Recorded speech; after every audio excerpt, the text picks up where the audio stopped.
For today's ganap, dahil holiday ngayon, i-donate kami ng aking jowa na kumain dito sa The Bite. So ito, sino pa sa inyo hindi nakakakain dito sa The Bite? Ito ay sa Barangay Kumon, Infanta Quezon. At tara, ito yung bago nilang pesto. Pasok tayo. Pagpasok mo, ito yung makikita mo sa kanilang loob. Tapos yung aking jowa dyan ay naghahanap ng magandang parking para ma-park muna ang aming sasakyan while kami ay umu-order. So ito nga pala yung mga pwede niyong orderin sa kanila na talaga namang Korean-inspired ang mga pagkain nila dito at masarap, garantisado na babalik-balik ka sa kanilang restaurant na ito. So nagsimula na kami umorder. Ang order ko din Buddha, Jeju. Bahala ka na kung anong basa mo dun. Basta yun ang basa ko dun.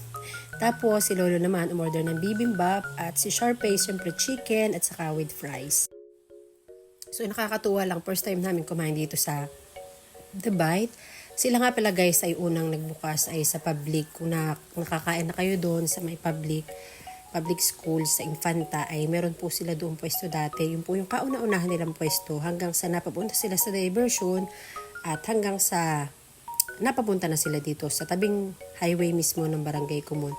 So sabi sa akin ng may-ari na which is aming churchmate si Martin ay ito daw kanilang The Bite Restaurant ay 1 taon na nung March 18. So, sabi ko, congratulations at ikaw ay sa edad na 30 years old ay successful businesswoman. O, di ba ga? Nakakatuwa siya kasi sabi niya ay 6 daw yung magluluto niya. In the same time, meron siyang nag-a-assist at yun nga siya. Bali siya dito ay full-time na nag-aasikaso dito sa kanyang sariling restaurant.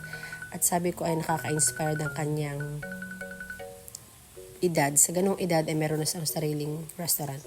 So kumain kami dito at nagsimula kami sa panalangin. At ito si Sharpay, naglalagay din ng gloves. Nakakatuwa dito at kakain kayo naka-gloves kung ayaw mo maanuhin yung kamay mo. At syempre si Daddy Ronald, sanay siya sa mga pagkain ng ganito dahil pumunta naman siya sa ibang bansa. So kami, hindi kami masyadong sanay. So tara, kain tayo.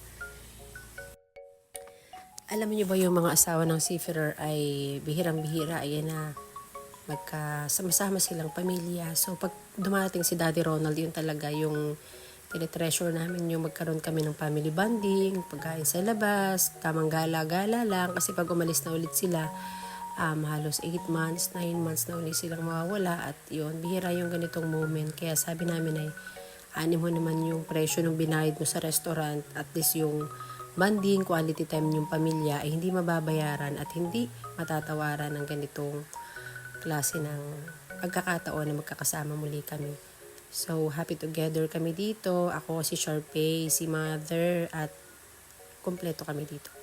So, sabi ko nga ay si Sharpay ay lumalaki ng malayo si Ronald at talagang siya ay daddy's girl. Sabi ko ay ginilang at ngayon ang technology ay pag nag-video call ang daddy ay kita na agad niya. Unlike before, sana nga pala kami dyan ipupunta sa Real kami magsuswimming. Pero nakita namin na medyo madilim yung ulap. Sabi ni Daddy Ronald ay mukhang uulan daw. Kaya sabi namin wag na tayo mag-swimming at baka tayo ubuhin lang pag suswimming na naman.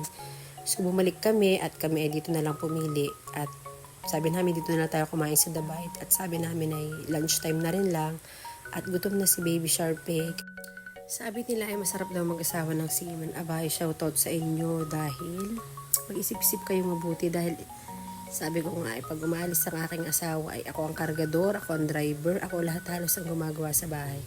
Kaya hindi ka pwede mag-inarte. Kailangan ay kayo malakas, matapang, in the same time ay brave woman. Sabi nga yung asawa daw ng seafarer ay brave woman. Hindi basta-basta babae dahil pag ikaw ay iniwan na uli ng iyong asawa at magtatrabaho na ulit, hindi ka pwede nang paarte-arte at paladay-laday. Unlike kung may yaya bells ka, abay di good for you. Pero sa akin, hindi ko lang kasi akong yaya bells.